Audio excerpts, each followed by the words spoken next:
Check out what I just got. This is pretty exciting. This is an 8-ton electric over hydraulic dump kit to convert the flatbed into a dump truck. I ordered this from Primary Mover. It appears to have shipped from Premium Supply or Dexter Axle.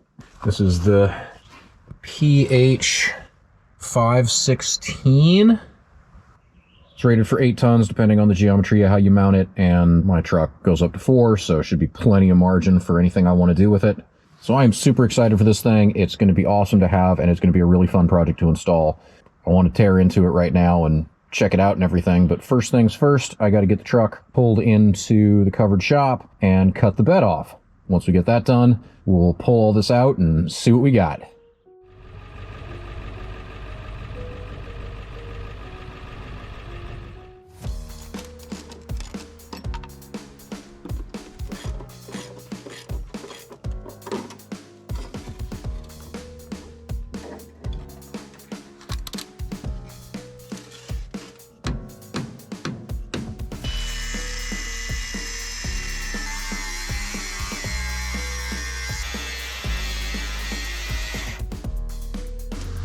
Well, that's a bad spot for the camera.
So this project's going to be a little bit different than my usual. Normally I have an idea of what I'm doing first. I'm going to kind of wing this project. That's unusual for me. Essentially, I kind of evaluated how much work it would be to measure everything in here and make a model and figure it all out. I don't know, I figured like there was as much opportunity for missing something there as there was for doing nothing, so I opted to do nothing because I'm kind of lazy.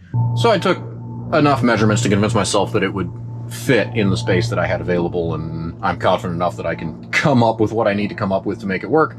So I ordered it, and now that I have it, I'm going to just make it up as I go along. Should be fun. We'll get back to the actual scissor lift. For now, it's Christmas morning time. Let's see what they sent me in these boxes. Ooh, it's your solid bar. I thought that was going to be a tube.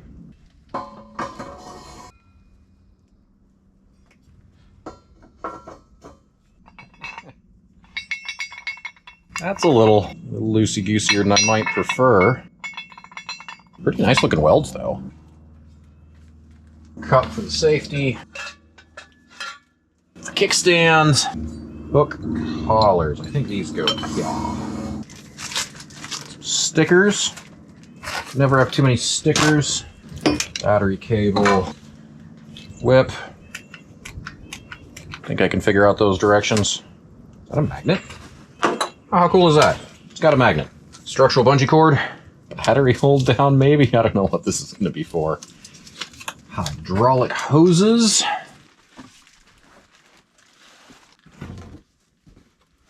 .3200 psi.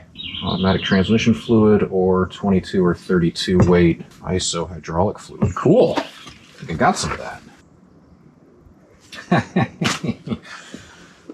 Warning, connecting the cylinder to a hydraulic system with more pressure and flow than is recommended can cause the cylinder to fail during dumping of load. This could lead to damage, serious injury, or death. Be sure you have the correct pressure and flow. I love how that's in quotes. Like it's sarcastic. No instructions included. What am I supposed to kneel on when I'm putting it together? Also, one battery wire? I feel like there should be two. I feel like I'm missing something here.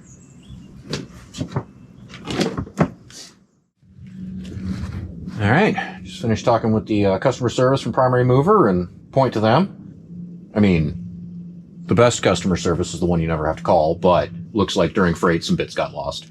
It happens. I mean, it's shipped on a pallet. Things are getting schlepped around with forklifts. Boxes get hit. Sides blow out. Like, I've received enough freight in my life to know that that's just a thing that happens. So this kit showed up short, a battery cable and the hydraulic fittings and an overload valve. Didn't even have to call them. I went and did the chat on the website, primermover.com, and they responded promptly and were very apologetic and going to get in touch with the freight company and make things right and blah, blah, blah, blah, blah. I think that was a lot of lip service to make the customer feel better, but it worked. I do feel better. They didn't hesitate to go to lengths to make things right. They're shipping me out replacement bits, no questions asked, pretty painless. So really happy with that. Luckily for me, all the structural bits are here, so there's nothing to stop me from pushing ahead.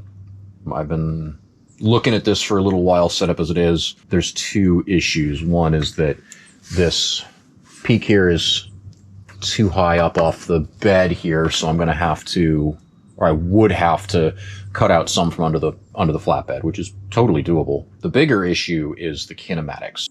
Get you a better look at this. So this scissor dump is just a 4-bar linkage. The kinematics are fairly straightforward, and I'm really close to a critical point in the geometry of this when it's folded up. This end, the left end, the scissor is about as low as I can go with it before I start to have trouble with this exhaust. I wanted some space and I could extend this heat shield. I think here would be fine. Any lower would be not fine. And this is designed when it's in stow position to rest on this tongue. You put a little support under here to hold the weight of this when it's not in use. The critical point is the line between the hinge, the dump hinge at the tailgate, and the portion of the 4-bar that's connected to the flatbed. And if this pin is above that line, this won't work. What'll happen if this pin is above that line is that as this starts to extend, the first thing that'll happen is this end of it will translate downward. And it'll do that for a moment, and then it'll get past the toggle, and then it'll extend up. And because there will be a rest under this tongue, that'll break stuff. What I think I'm going to do is I'm going to muscle this thing around, flip it around, see how it looks pointed the other direction. I never really see them put in that way, but there's no reason it won't work. So I'm going to spend a few minutes and get that space cleared out and see what that looks like, see if the geometry is any better.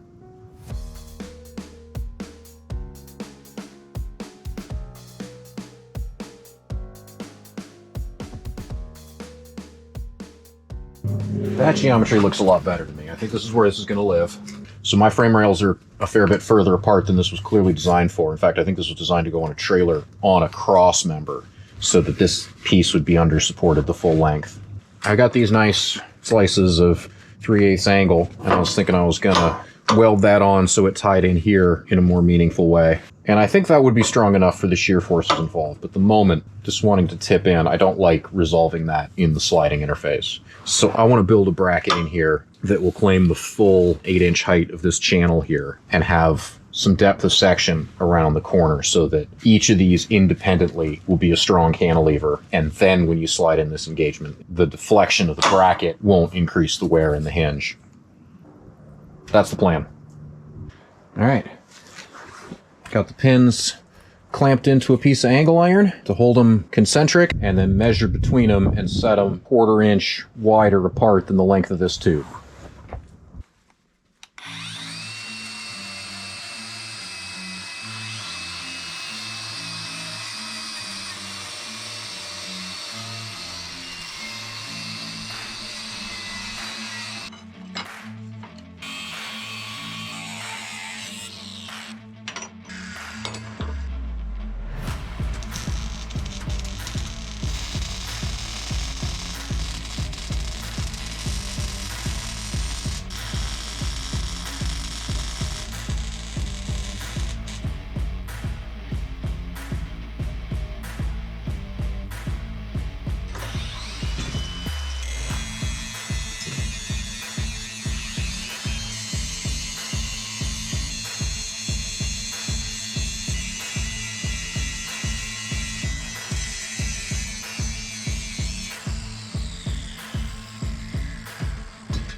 All right, let's see how I did.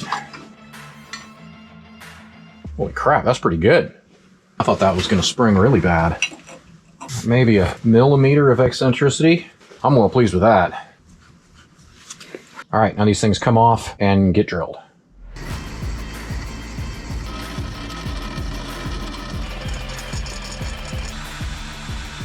Ah, so close. I'm gonna have to get my comically long drill bit.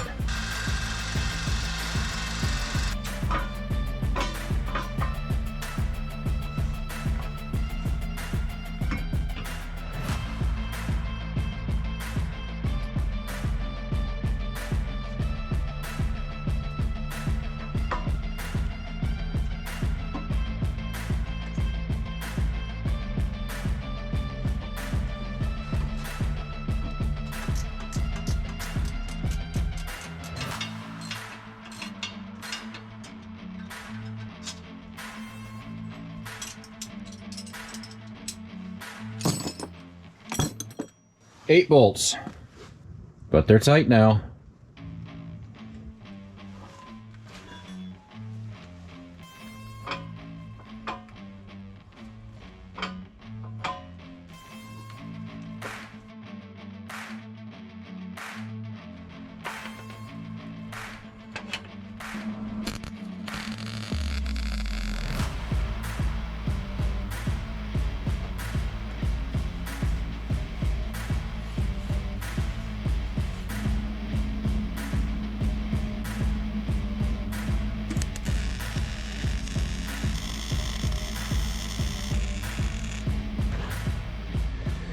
Wow, even for me that's a bad weld. Here's a little pro tip from a rank amateur. You want to make an awful weld look a lot better, just cut off the worst looking bits.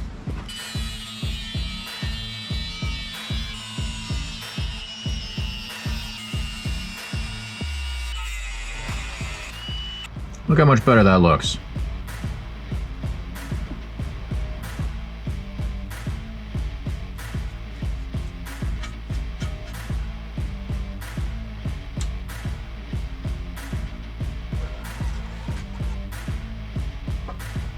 So there's the tongue rest for the scissor lift. Very simple, just a piece of light gauge channel with a scrap piece of cedar 2x bolted to it. Should give it a nice soft landing and be easily replaceable if it gets chewed up or rots or whatever. Because of the way I've got this mounted, it's not parallel, but because the channel is light gauge, this should deflect and conform nicely. A good 1/2 inch off the frame rail there. So that's right where I want it. So the main dump hinges are going to weld on here. Can't do that yet because I don't know exactly how the alignment's going to work out. But I want to add some reinforcement to this area, and access is much better now than it's going to be after the bed goes back on. So, taking some scrap bits of 3-inch channel, cut them to fit. That's going to go in there, right under the hinge point, and provide some extra stiffness to this unsupported flange here.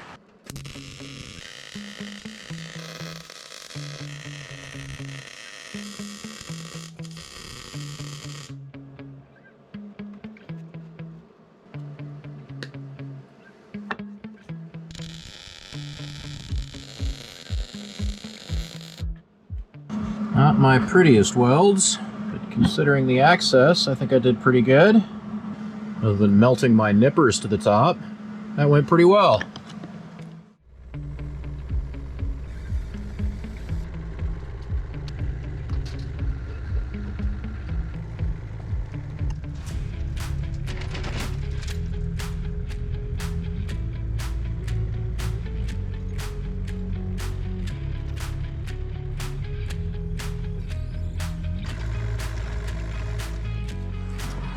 Check out that beauty. Clearly been on fire at some point. That's cool. So before I get to work on dump-related activities, there's some tuning up I think needs to happen here. I tried to be careful, but sometimes unloading the bed with an excavator, a rock would get pinched under the blade and focus all the pressure on one board and blow it out. So with easy access to the bottom here, I can pound those back flat and screw some splice plates in from the underneath and milk a few more years out of this decking.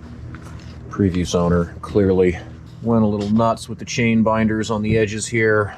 Not sure if I'm going to be able to bend those back, but try and do a little better.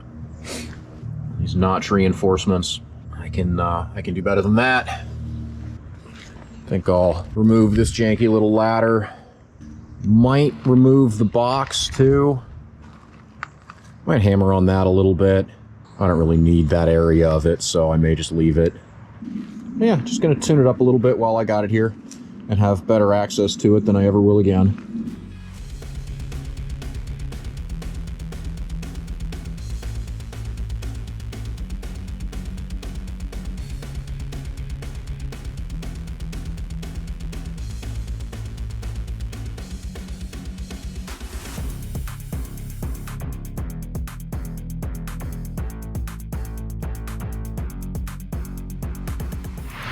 So got a lot done. The patches don't look especially good on the decking, but they should do a thing. Welded up these a lot better. Not especially pretty still, but should be a lot stronger. Got the box and the ladder removed. Got these bent up edges. I mean, I didn't get them perfect, but a whole lot better than they were. Now we have this. I knew my main port rail had rolled over on the forward end. I couldn't see it very well because the storage box was in the way. And it's a fair bit worse than I thought it was. And the plan is I'm going to put some wood boards on the bottom of this to bear the weight into the frame now that it's not going to be welded down anymore.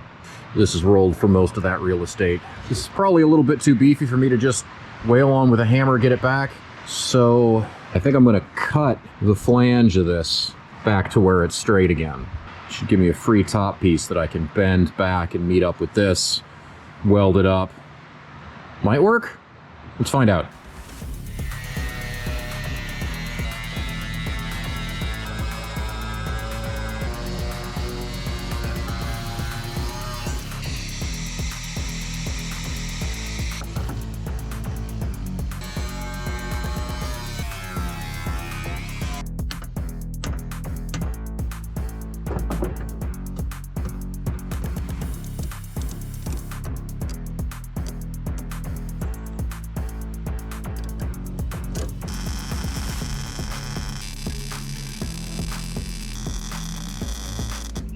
So I split the web of the channel, kind of ham-fisted it, but I don't really care what it looks like. I just needed to relieve the stress. And I used a pipe wrench and a ratchet strap to lever it over and welded it. So let's see what happens when we release these clamps.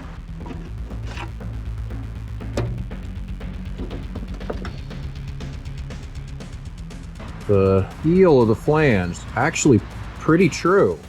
The toe here is waving all over the place. That's not that surprising, considering what it looked like before. So, big step in the right direction. I'm gonna get my Weeper Slider out and see if I can't do a little better.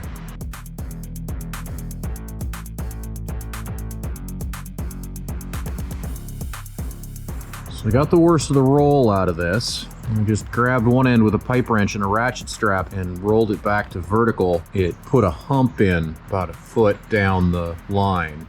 So I got a second pipe wrench and another ratchet strap to roll that out of it. So I'm kind of opposing the S-curve and getting it relatively straight. I think I'm within about 1/8. So what I'm going to do now is prep and weld all these seams to capture this state. And when I release the straps, it'll spring back a little bit, but I think it'll be close enough for me.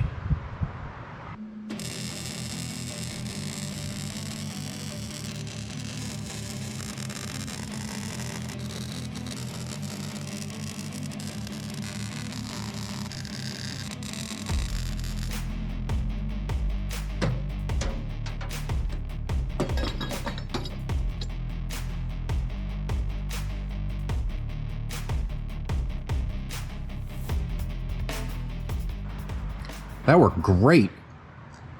Web sure looks funky, but the flange is straight and true, and that's the only part I care about. So it lips up right at the corner. Nothing's gonna be there. If we exclude that and slide the level down, that's money.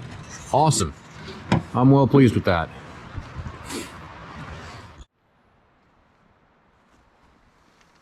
Next up is these hinges.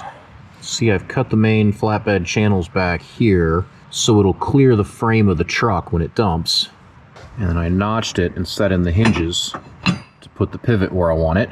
And I got a piece of square tube as a stiffener in the back here, so that should keep them aligned this way.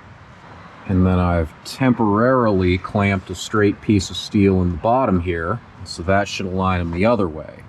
Once this is welded up, this piece will come out, then I'm going to add some gussets to stiffen it up.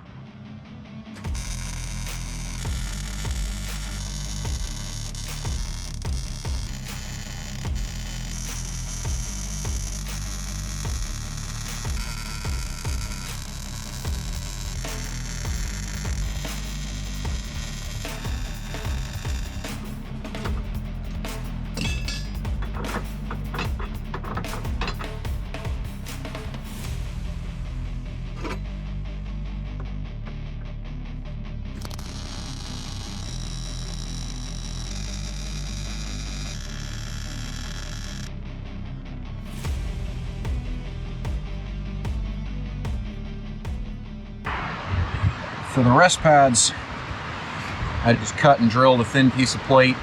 This is going to bolt down here and then give me holes to run screws through to attach some more cedar. Pretty simple stuff.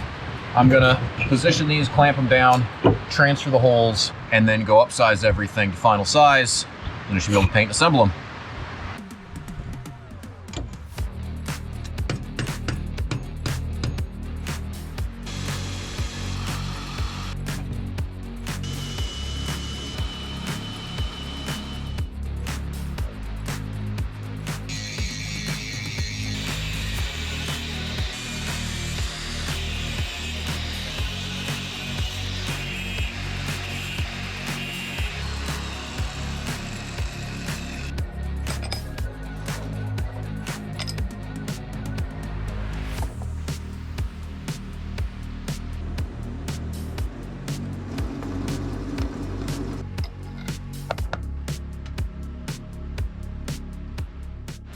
All right, I made these wedge washers. I had some leftover scrap flange bits from this same channel from when I made the tailgate hinges. And so I cut little 2-inch lengths and drilled a hole in them to make angled washers. You should marry up to the flange of the channel like that and give me a parallel face on the bottom to tighten the nut against.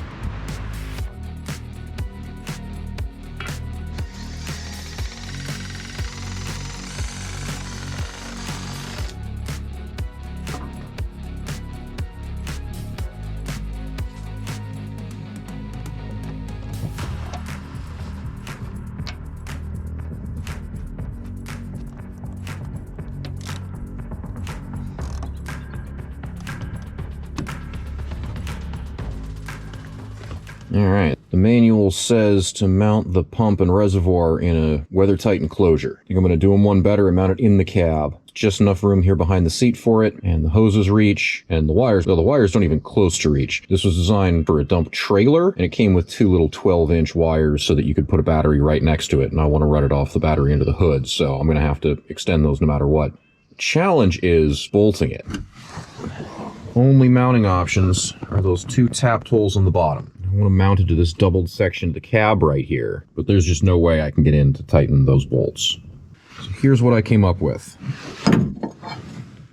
2 mated brackets. I made these out of some angle for an old truck bed mount, so a lot of these holes are extraneous. But the idea is that this smaller one goes there, and then I can drill and bolt it down, and then the bigger one goes there.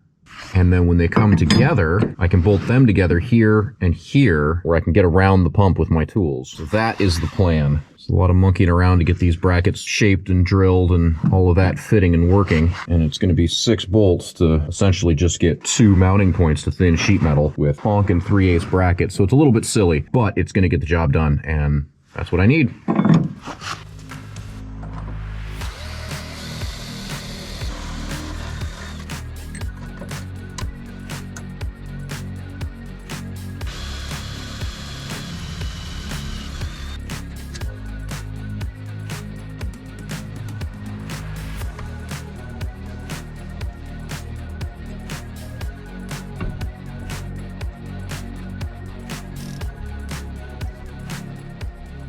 All right, that is mounted.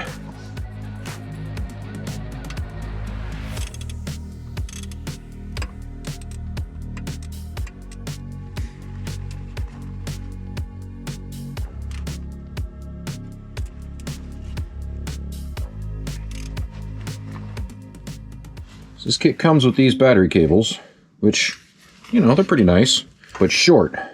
I need something a little longer. Luckily, I've got this old set of jumper cables, which seen better days, and I'm going to cannibalize them to the cause. So I've landed the other end on the starter. I'm going to route these along the frame and get them into the cab so that I can connect them to the pump.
All right, I think it's time for the first test.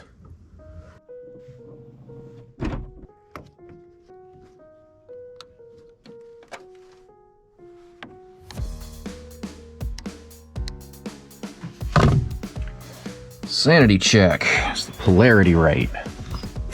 Looks good.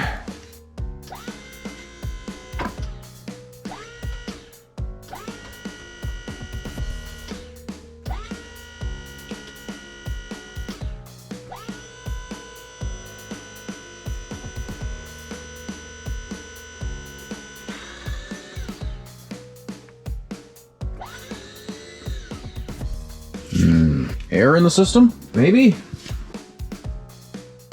Holy smokes. That reservoir is empty. Pumped all the fluid into the system. I must need to refill it a couple of times to get it to purge the air. It's not terribly unreasonable. Alright, filled the reservoir back up. Check for leaks. One of the fittings was dripping, so I tightened it. Try number 2.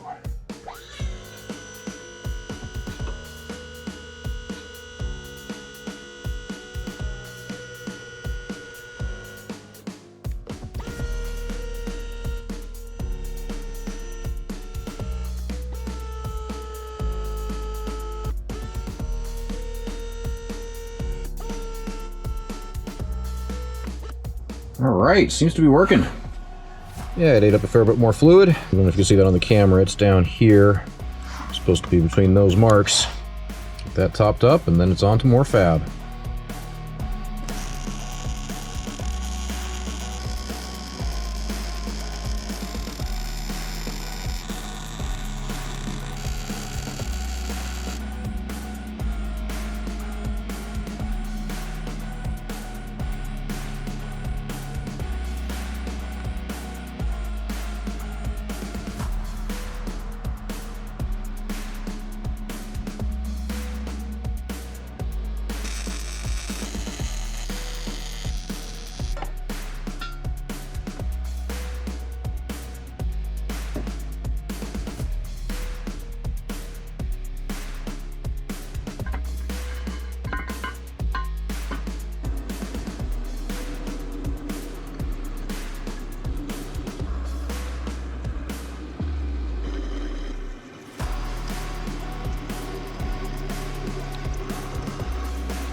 So these brackets take the vast majority of their load in a predictable direction. This is always going to be loaded up. That's cool because I can weld on a ledge here, and that'll resolve all that force instead of relying on the friction from the bolts. So that should be a lot stronger. If it was loaded in both directions, I wouldn't be able to do that. Well, I would be able to do that, but I would have to get a top and bottom ledge aligned exactly perfectly, and perfect is hard.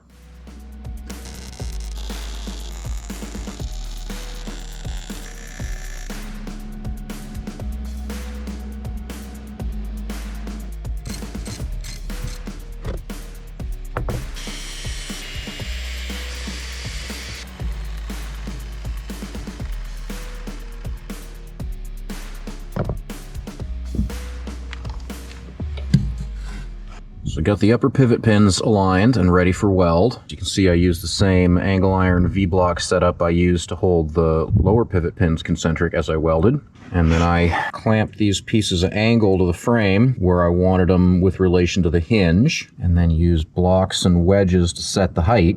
Fiddled with all of that until I was happy with it, and now this is in the correct location and parallel this way and that way and concentric, so it's ready to get it welded up. Now this arrangement with the channels I have here affords very little weld area. I'm going to add a lot of little bits and brackets and gussets and things to strengthen that up in the load path, which you'll see in just a minute.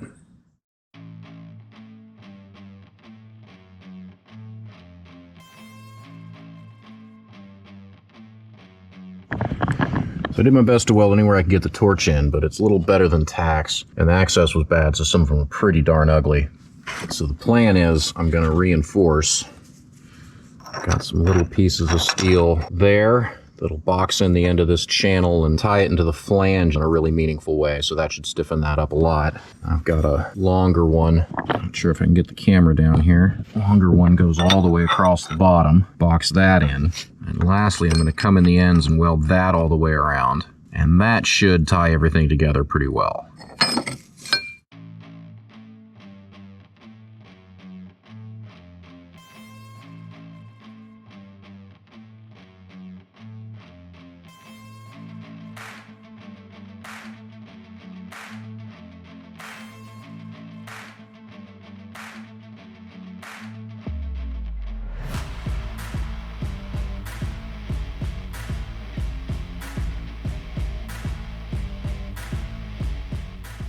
Well, I'm struggling. I am not getting good results from my welder right now. No, it's a poor craftsman that blames the tools, but it is sputtering and splattering, and the wire's jammed 3 times, and it's blowing breakers all the time on settings that used to work, so I'm not sure what's up. These are pretty hard access welds anyway, so I wasn't exactly going to get great results, but this is pretty ugly. So this is as close as you get. So in this case, blaming the tools may have been justifiable. This is the circuit board out of the welder. There's nothing visibly wrong with it, but after doing some troubleshooting and testing, I have determined that the wire feed speed control is not working. Every time I pull the trigger, the wire feeds at maximum speed. So that explains not only why my welds were garbage, but also why I ran out of wire. I tested the potentiometer and it seems to be working properly. So the internet suggests that it is likely this little transistor here. So we're going to swap that out. Ordered some on eBay and they just showed up yesterday, so they're ready to get this done.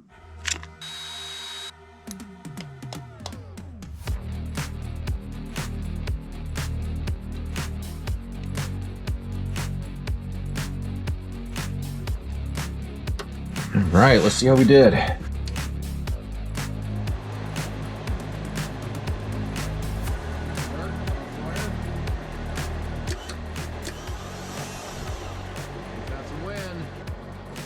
This knob is doing nothing. Score 1 for the internet. That little transistor was what I needed. Well, let's get back to this truck. I just came through and scarfed out the worst of what I welded with the malfunctioning machine and reran it. That looks so much better. Took a better part of my day, but I feel better about it, and now I can move on to actual new work. So feeling pretty good about that.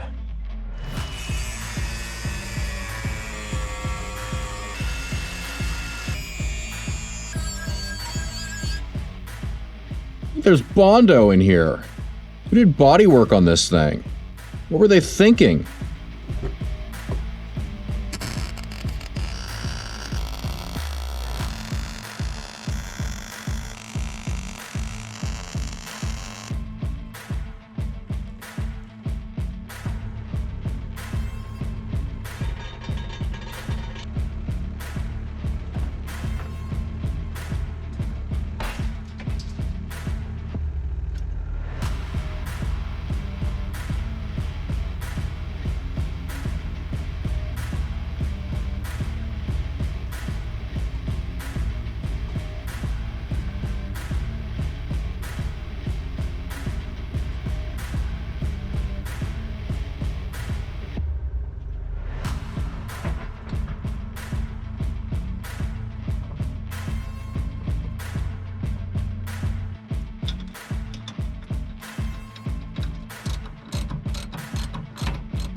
Moment of truth.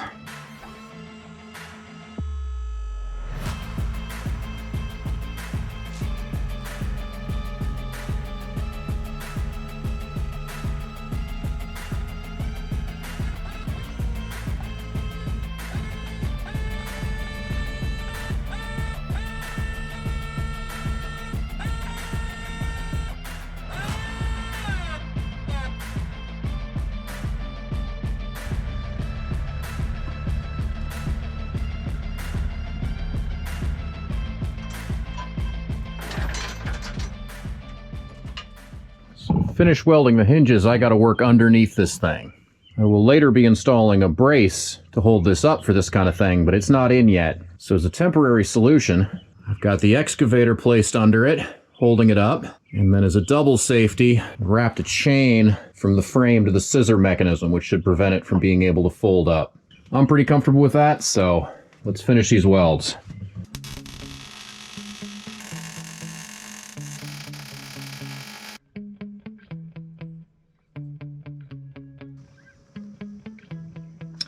Pretty pleased with that.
This is what I came up with to ensure that the filler hose doesn't get pinched as the bed comes down. It's just a simple plate that bolts down to the frame with a couple of hooks so I can zip tie them down and keep them right in that spot. And that's going to line up with the notch in the frame above as it comes down. Pretty happy with all that. Now I can get fuel again.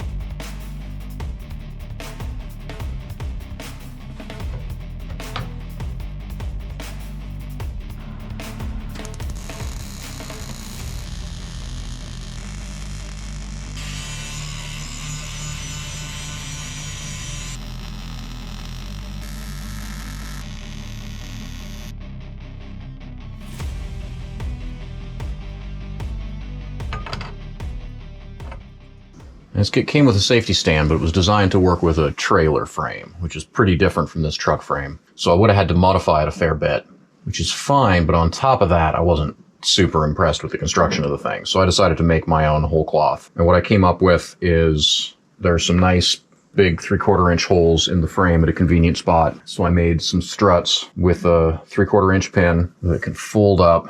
And I welded these sockets onto the bed frame, and I cut them at an angle so that they would hold the struts loose. And I could tip the bed all the way up, set these up here, and then bring the bed back this 1.5 inches. And then the end of this strut will be sitting right on that thick piece of angle and support it safely while I work under it.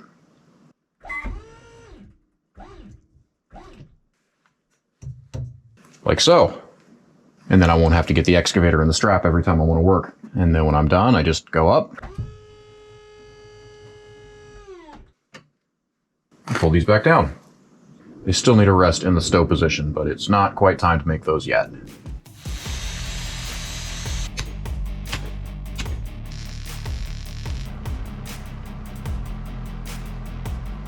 So I made these, I don't know what to call them, bayonet things that stick down from the bed at a slight angle, and as it comes down after dumping, those engage with the frame and resolve side loads. And they work. But after doing the test drive, those started to look an awful lot more weenie to me.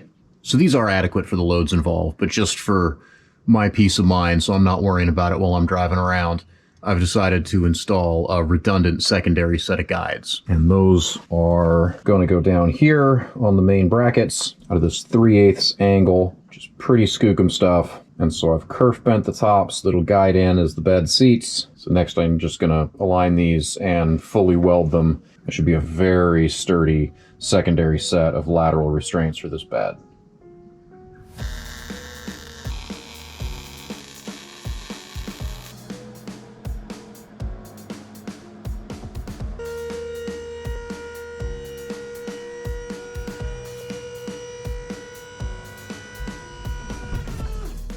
Alright, I think the last thing we need is a stow position for these. That ought to be easy.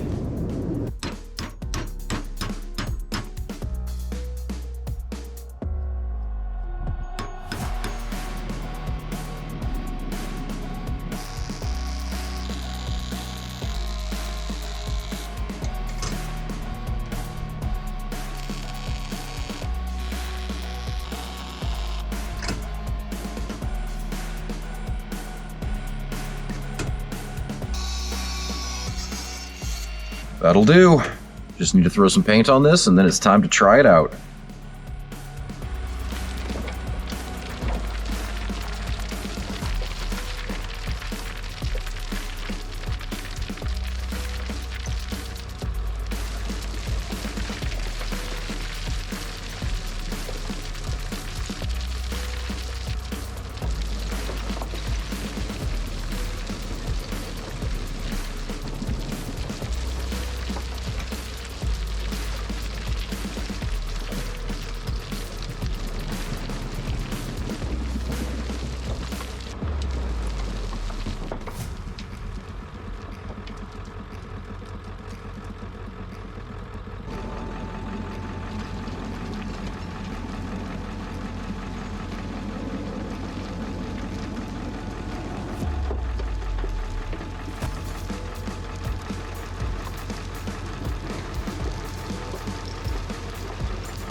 All right, I'm gonna wrap this video here. I feel like at this point, this thing has well been through its paces and everything is holding up great. I did get a fair bit overloaded at the quarry once. I think something like 11,000 pounds of asphalt millings. Definitely noticed that the hydraulic pump struggled to get that lift started.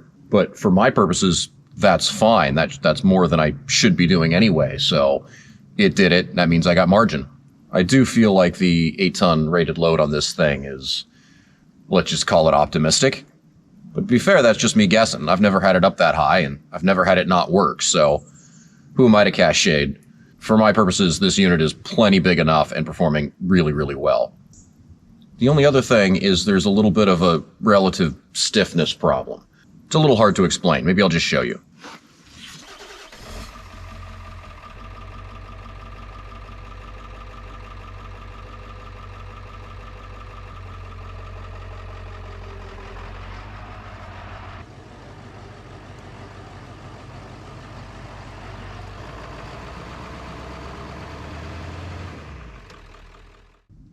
So all I've done here is run it up on some uneven ground. Not really coming across on camera, but the entire truck frame has a little bit of a twist to it because the front right tire's on a little hill. And this rest here has gapped. So what's going on here is that the bed is actually a little bit stiffer than the truck frame itself now that I've cut them apart. So if I'm not on flat ground, the truck frame will twist more than the bed does, causing one of the corners to lift off, and it does that. Now it's a little bit unnerving because it absolutely does happen while I'm driving. If I take a ferry ramp or even a pothole or a speed bump at an angle, I can hear and feel it lift off like this and kind of bouncing around behind me. I mean, it can't go anywhere. Nothing really bad can happen, but it's a little unsettling. And of course, it doesn't happen when there's a full load in the bed, so that's good. It's not a huge deal. It's just a behavior I didn't quite expect, and I'm not in love with it. But overall, this thing is a game changer. I built it for hauling stone and gravel from the quarry, and for that, it's performing as expected. The thing I didn't really expect is just how handy this is for moving crap around the property. I use it to move dirt all the time. It's great for brush and branches for bonfires. Really, more often than not, I'm using it as a big-ass wheelbarrow, not so much a dump truck. And I had not anticipated how useful that was going to be. This project definitely belongs in the W column. I hope you enjoyed this build, and I'll see you on the next one.